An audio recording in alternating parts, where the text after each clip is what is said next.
Have you ever walked away from a conversation, replaying your words and thinking, "Why did I say that?" It's a feeling we all know too well. The sting of regret when words come out too fast, too sharp, or too empty. As we get older, especially past 30, the stakes feel higher. One careless sentence can damage trust, shake our image, or leave us feeling misunderstood. You've worked hard to build who you are, but your words can either strengthen that identity or slowly tear it down. That's where Stoicism comes in, an ancient philosophy for modern clarity. Instead of reacting impulsively, Stoic teachings help you pause, reflect, and respond with purpose. They train your mind to speak from strength, not from ego. And that shift changes everything. In this video, we'll explore 6 things an intelligent person never says, all rooted in timeless Stoic wisdom.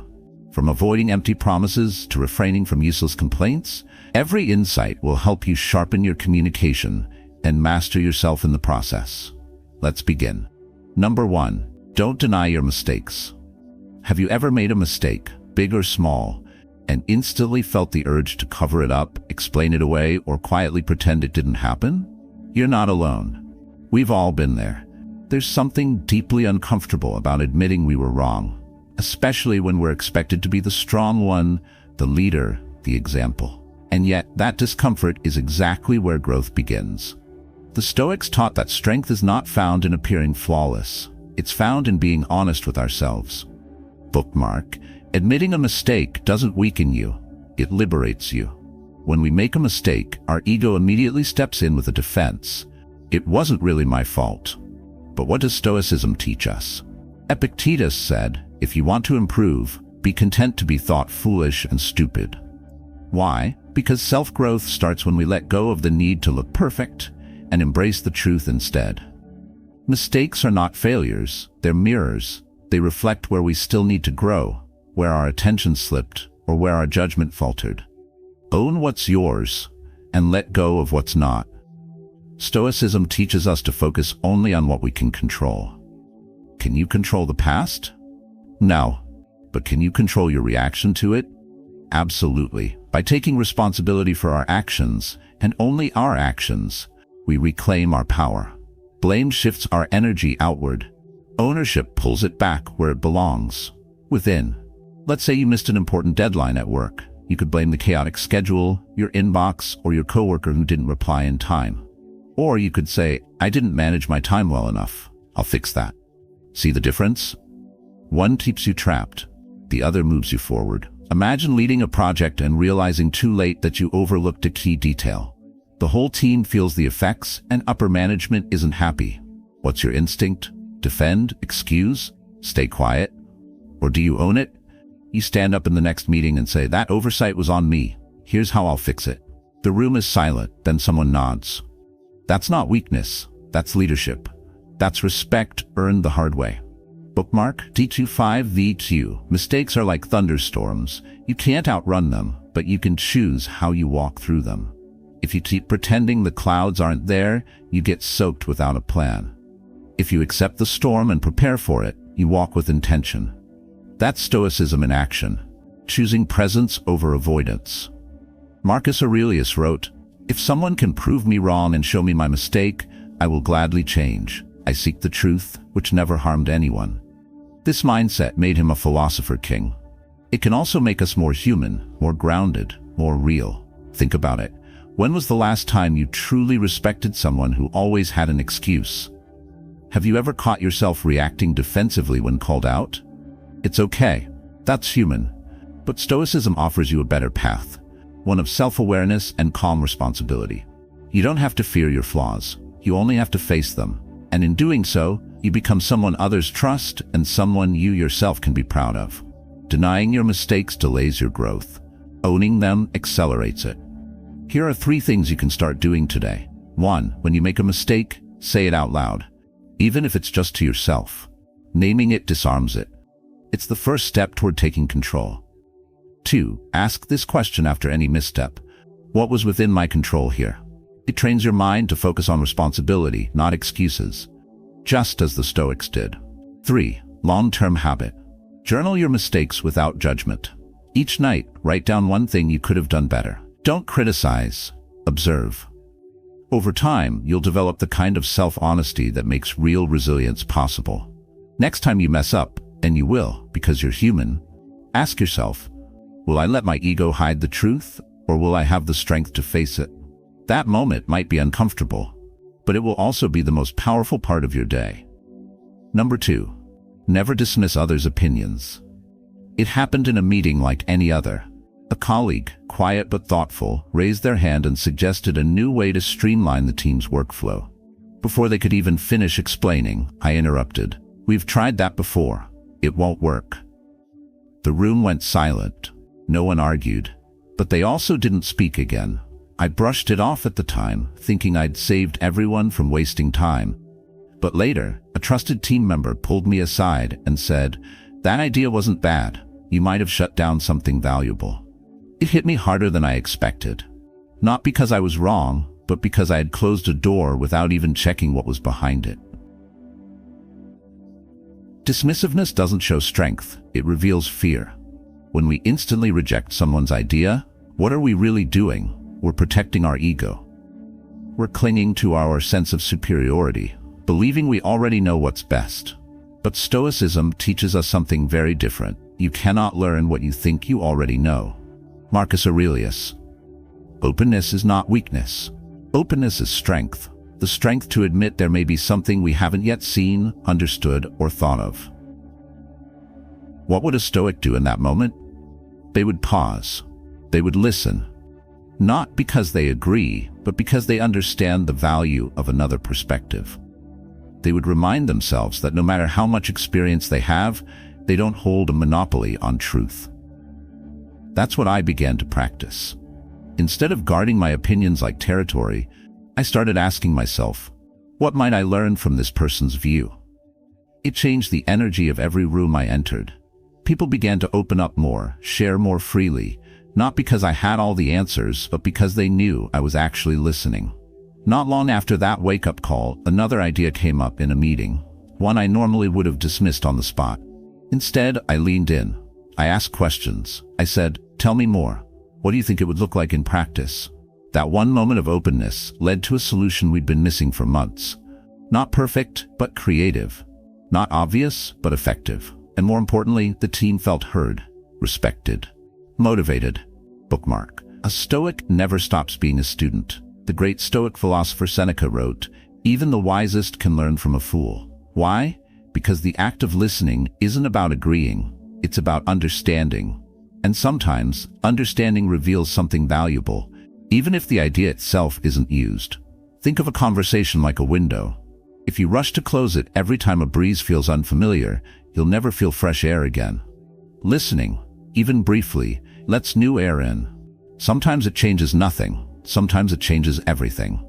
Here are a few ways to start applying this wisdom today. 1. Pause before responding. When someone shares an idea, resist the reflex to counter it. Breathe. Let it land. Ask one clarifying question before deciding what you think. This alone can shift the tone of any conversation. 2. Swap judgment for curiosity. Instead of silently thinking, "That won't work," ask yourself, "What can I learn from this viewpoint?" Even flawed ideas can reveal assumptions worth exploring. 3. Long-term habit. Practice silent listening. Set a rule in one meeting per week. Speak last. Let others talk first fully. It trains your ego to wait and your mind to open, both essential Stoic skills. Looking back at that first meeting, I realized it wasn't just one opinion I shut down. It was the energy of the whole group. People stopped offering ideas, and it was my fault. But when I started listening, truly listening, everything shifted. Our team's ideas got better. Our collaboration deepened, and I became the kind of leader I had always wanted to be. Firm, but open. Strong, but teachable. The truth is, everyone around you sees the world from a slightly different angle. If you only ever see through your own lens, your vision will always be limited. That's how one ordinary moment, a suggestion in a meeting, became extraordinary through the lens of Stoicism. And it reminds us, if we want to be truly wise, we must learn to listen more than we speak. But there's one thing just as important as listening: knowing when not to complain at all. Let's talk about that next. Number 3. Refrain from complaining without purpose. It starts small. You're at work and something doesn't go your way. A tool malfunctions, someone's late again, or the meeting runs over. So you sigh, then you mutter, then you vent. Before you know it, you're the person who always has something negative to say, and you don't even realize it. Sound familiar? We've all fallen into that pattern. The slow spiral of casual complaints that eventually become our default reaction to life. But what if I told you that complaining, especially when done without purpose, doesn't solve your problems, it feeds them? The Stoics weren't emotionless robots. They felt frustration, disappointment, even anger. But what set them apart was how they responded to those emotions. Instead of complaining, they asked one simple question: is this within my control? If it wasn't, they let it go. If it was, they acted. No drama, no whining, no wasting energy on things that couldn't be changed. Think about it. How much time and mental space do you lose in a day to pointless complaints? Let's break it down. Why do we complain in the first place? Because it feels good. At first, it gives us a false sense of control. A moment of validation, maybe even attention, but it's short-lived, and over time, constant complaining drains your mental energy, pushes others away, reinforces a sense of helplessness. The more you focus on what's wrong, without seeking to change it, the more powerless you feel. And that's the exact opposite of what Stoicism is about. Imagine you're stuck in traffic, running late for something important. You grip the wheel, your jaw tightens, and the complaints begin in your head. Why is this always happening to me? Why can't people learn how to drive? This city's infrastructure is a joke. None of that changes the situation. But now imagine the Stoic mindset kicking in. Is this within my control? No. So instead of feeding frustration, you shift your energy. You turn on an audiobook. You breathe. You accept that you'll be late, but you'll arrive calm, not furious. That's the Stoic response. Less noise, more peace. Marcus Aurelius wrote, "You have power over your mind, not outside events. Realize this and you will find strength." This is the heart of it. Complaining gives power to the external world, but Stoicism gives it back to you. Think of your emotions like a fire. When you complain without purpose, you're throwing dry leaves into that fire. It flares up fast, but leaves you with ashes. When you reflect instead of react, you're placing solid wood. It burns slow, steady, and gives off warmth and light. Which kind of fire do you want to carry? Here are a few practical actions to help you rise above reactive complaining. 1. Ask before you speak. What's my intention? Before venting, pause and ask, am I looking for a solution or just attention? If there's no purpose, let it go. 2. Reframe. Don't ruminate. Change "why does this happen to me" into "what is this teaching me?" This Stoic shift turns problems into teachers, not enemies. 3. Daily habit. Gratitude in the mundane. Each night, write down one thing that annoyed you and one thing you're thankful for. This resets your lens, slowly rewiring your brain to see what's right more often than what's wrong. 4. Long-term practice. Limit your complaints. Try a complaint fast. Go one full day without vocalizing a single complaint. You'll be shocked at how often the impulse arises, and even more surprised at how freeing it feels when you resist it. The truth is, most of our complaints don't fix anything. They just make us feel stuck, bitter, or drained. But when we trade complaints for conscious action, or even for quiet acceptance, we reclaim control over our emotional lives. That's not just a better way to live. That's wisdom in motion. That's how a common, everyday reflex, complaining, can become a powerful opportunity for growth. If this resonates with you, don't forget to hit subscribe and turn on the notification bell so you never miss another insight that could shift your mindset. And speaking of things that damage our credibility more than we realize, let's talk about promises and what happens when we make them too easily. Number 4. No empty promises. Are you willing to only promise what you can truly deliver today? No fluff, no polite yeses, no "I'll try" unless you mean it. Just real, intentional commitment, or nothing at all. It sounds simple, but it's one of the hardest disciplines to practice in everyday life. Because let's be honest, how many times have you said yes just to avoid discomfort? To keep the peace? To not disappoint someone in the moment? We've all done it. But here's the truth. Stoicism teaches us, every promise you make is a reflection of your character, and every promise you break, even unintentionally, chips away at your integrity. Why this is so hard and so important. Making promises feels good. It feels kind, generous, even powerful. You say, "I've got you," or "I'll get it done," and people trust you. But what happens when life gets in the way? When you're tired, overloaded, or simply forget? You fall short. Not because you're a bad person, but because you didn't pause before you committed. And over time, people start to wonder, can I really count on you? The Stoics remind us that words without action are noise. And intelligent people, people of depth and discipline, don't speak in noise. You don't have to say yes to everything. In fact, saying no, clearly, kindly, and with self-awareness, is often the most respectful thing you can do. Stoicism doesn't demand perfection. It demands honesty. And honesty starts with one habit. Only commit when you intend to follow through. Let your word be your bond. This isn't just ancient wisdom. It's the foundation of trust in every relationship you value.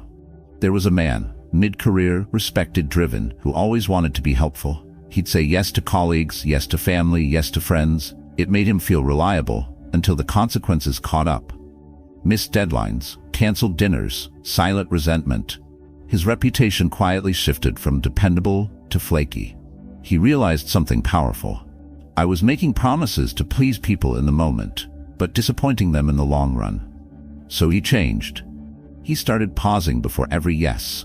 He practiced saying, "Let me check my bandwidth first," instead of jumping in. It wasn't easy, but it worked. People respected him more for setting boundaries than for saying yes to everything. And you can do the same. You might feel guilty. That's okay. There will be moments when saying no feels uncomfortable. You'll worry that people will think you're selfish, cold, unreliable. But ask yourself, is it more selfish to overpromise and disappoint, or to be honest from the start? You don't need to carry guilt for protecting your time, your energy, your values. You just need to carry the discipline to speak only when your word has weight. Bookmark Stoic Practice Strategy. Try these practical steps today. 1. The pause and preview method. Before you commit to anything, pause. Visualize yourself actually doing the thing, showing up, completing the task, being fully present. If it feels shaky, say no. If it feels clear and realistic, say yes and follow through. 2. Swap "I'll try" for "here's what I can do."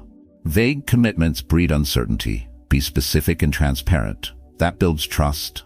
3. Set a weekly integrity check-in every Sunday. Review what you said yes to. Did you deliver? Where did you fall short? This habit keeps your promises aligned with your values and helps refine your boundaries over time.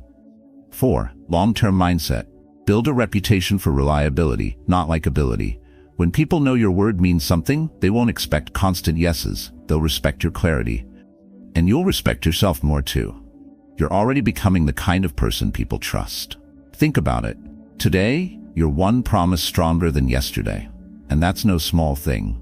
You're building a life based not on impulse, but intention. Not on pleasing others, but on aligning with your values. That's what Stoicism is about. Not just talking about wisdom, but living it. You've just taken a major step, choosing clarity over convenience, truth over temporary comfort. Now, let's talk about something even more personal. The courage to admit when you're wrong.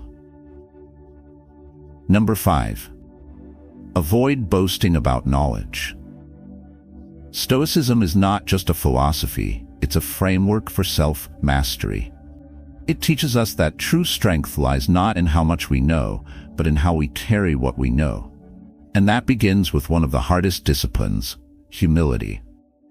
Knowledge doesn't need a spotlight, it needs purpose. In the age of social media, self-promotion is everywhere. It's tempting to talk about what you've read, what you've done, or what you know, especially when you've worked hard to get there. But here's a truth the Stoics understood well. The wise man doesn't need to announce his wisdom. His actions speak it for him. So why do people boast? Because deep down, they're looking for validation. They want to be seen, respected, admired. And while that desire is deeply human, the Stoics would argue it's also deeply unstable. If your confidence depends on other people recognizing your intellect, you're handing your worth to something outside your control. Let's think logically. What happens when you constantly talk about your accomplishments? At first, people might be impressed. But over time, it starts to feel like you're measuring them, comparing their journey to yours, even if you don't mean to. And instead of inspiring, you alienate. A Stoic doesn't use knowledge to climb over others. They use it to lift others up. They understand that knowledge is like a tool. When used quietly, with precision, it builds. When waved around for attention, it becomes dull and distracting.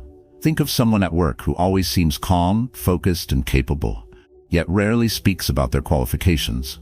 They don't interrupt to prove a point. They don't brag about what they know. But when they speak, people listen. Why? Because they've built trust through action, not explanation. You can be that person. And the first step is learning to let go of the need to impress and instead focus on making an impact. When you shine a flashlight in someone's eyes, it blinds them. But when you place the light down and let it illuminate the room, everyone benefits. Your knowledge should be light, not glare. That's the Stoic way. Here are 3 simple things you can start doing to live this principle. 1. Let your results speak. Before sharing what you know, ask yourself, can I show it instead? Let your work, your attitude, and your consistency reveal your abilities. People remember how you make them feel, not how smart you say you are. 2. Listen more than you speak.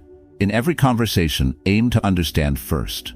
This practice keeps your ego in check and shows others that you value their ideas too, a core Stoic trait. 3. Compliment others' strengths. When you genuinely acknowledge someone else's insight or success, it shifts the focus from you to growth as a whole. It also reminds you that your value isn't diminished by someone else's brilliance.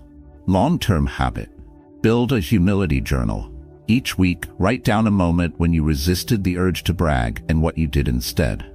Over time, you'll strengthen the muscle of internal validation and detach from the need for external praise. Have you ever walked away from a conversation thinking, did I talk too much about myself? You're not alone. We've all been there. But that awareness, that pause, that's where transformation starts. Stoicism teaches us that wisdom doesn't need an audience. It just needs intention, presence, and quiet discipline.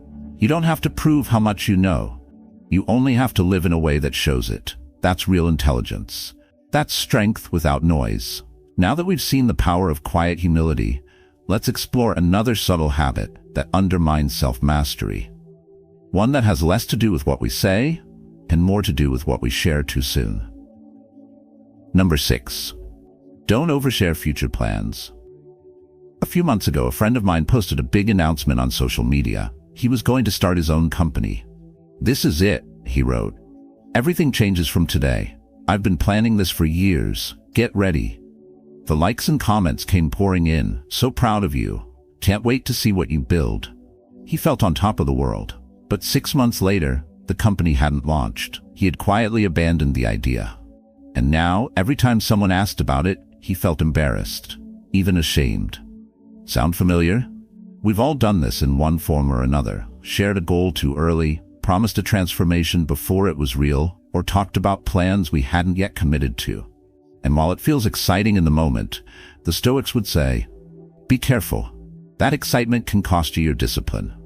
When we speak about our goals too soon, we experience a strange illusion. We feel like we've already accomplished something, just by saying it. But words are not deeds, and confidence built on external applause is fragile.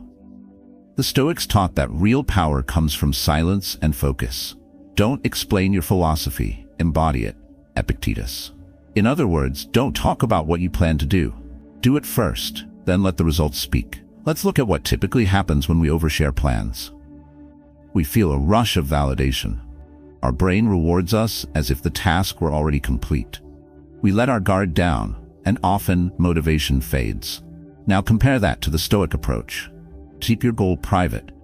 Work on it quietly without pressure to impress. Share only when the foundation is strong, or better yet, when the results are already in motion. It's not about secrecy. It's about preserving your energy for what really matters, action. A client I once coached had a goal to run a marathon. Instead of announcing it to the world, he followed a Stoic-inspired rule. Train first, speak later. 6 months later, without ever posting about it, he crossed the finish line. No fanfare, no hype, just quiet pride. And when people found out afterward, the respect was real, because the achievement was real. Oversharing your goals is like opening the oven before the cake is done. It feels good to peek inside. But every time you do, you let heat escape, and eventually the cake falls flat. Your plans need heat. Focus, containment, talk less, bake longer. Here are 3 simple ways to practice this principle starting today. 1. Write it, don't announce it. If you feel excited about a new plan, jot it down in a journal. That gives your mind the satisfaction of acknowledgement without draining your commitment. 2. Use the 48-hour rule. Wait 2 full days before telling anyone about a new goal. If it still feels strong after 48 hours, you can choose to share or not. Either way, you'll be clearer and calmer. 3. Track progress privately. Create a habit tracker, document your journey in silence, and share only once you've reached key milestones. Why? Because results inspire more than promises ever could. Long-term mindset shift. Adopt this inner mantra. Let others see the fruit, not the seed. Your journey is sacred. Protect it while it grows. Oversharing might feel like connection, but more often it's a leak in your focus. When you hold your vision close, you honor it. You cultivate discipline. You reduce pressure, and you let your results do the talking. That's not just wise, that's powerful. And that's how one simple change, staying silent a little longer, can transform your commitment and amplify your results. That's the Stoic way. Less noise, more substance. We began this journey with a simple question. What should an intelligent person never say? And along the way, we've discovered that the answer lies not just in careless words, but in embracing a deeper way of living. This video wasn't just about communication. It was about character. We've explored how humility, silence, honesty, and discipline can reshape not only how others see us, but how we see ourselves. Because Stoicism isn't about sounding wise. It's about being wise through consistent, grounded action. When you practice these 6 principles, you don't just change your speech. You change your presence, your relationships, and ultimately, your life. So here's your final challenge. Choose one idea from this video, just one, and apply it today. Start small. Stay quiet, but stay committed. And remember this, waste no more time arguing what a good person should be. Be one. Marcus Aurelius. If you found this helpful, hit the subscribe button and turn on the bell, so you don't miss the next step in your Stoic journey. And I'd love to hear from you. Leave a comment below, sharing the lesson that hit you hardest. If you're not sure what to write, just drop a quick "I like this video" or share your thoughts so we can keep improving together. Thank you for watching. See you in the next one.